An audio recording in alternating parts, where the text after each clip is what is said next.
What up, people? Coach V, New Breed Boxing. Confidence breeds success, and success breeds confidence. Custom motto had Mike Tyson repeat that to himself every single night until he believed it.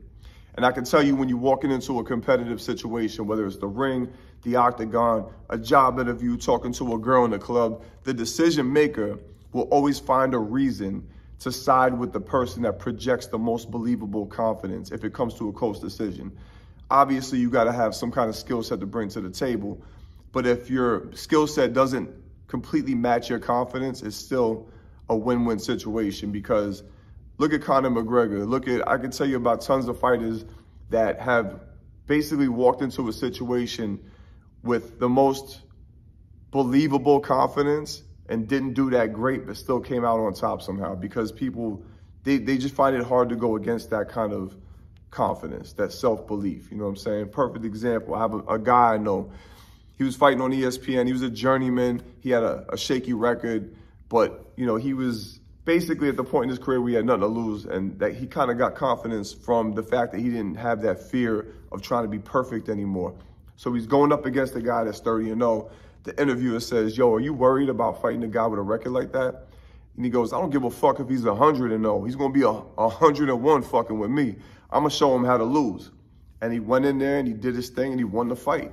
And he got the decision. It was a close decision, but he just had that pivotal moment where he said, fuck this. I got to show up, and I got to project to the world that I'm not worried about losing. I'm here to win. You can't worry too much about losing if you want to win. I know it sounds like the opposite way to approach a situation, because of course, again, the risk got to be calculated. You can't just be reckless.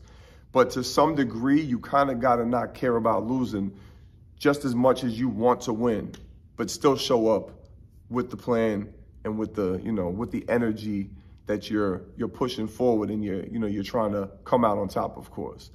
And with that being said, when you're going into situations where you think that maybe the other person has an advantage over you, you can't let that shake you. That's got to motivate you.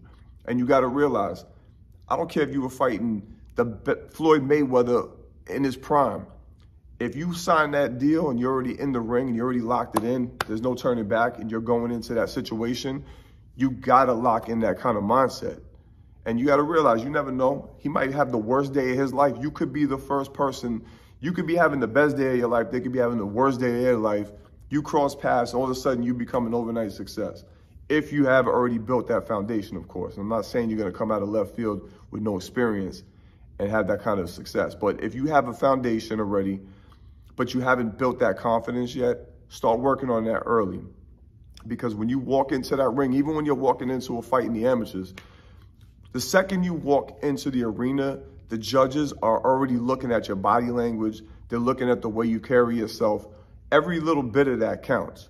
And confidence can come and go real quick. You could walk into a situation with, too much confidence and get a reality check and get hurt, and that shit just disappears real quick. So you got to be able to sustain that and carry that through the whole event.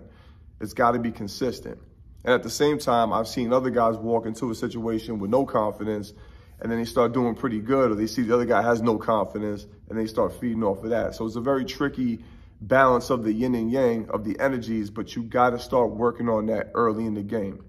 So anyway, I hope you found this informative. Like, subscribe, check out my new online program. I'll put the link in the description, and check me out on Instagram at coach.v_. Give me some video ideas too. Till the next time, we up out of here. Ow.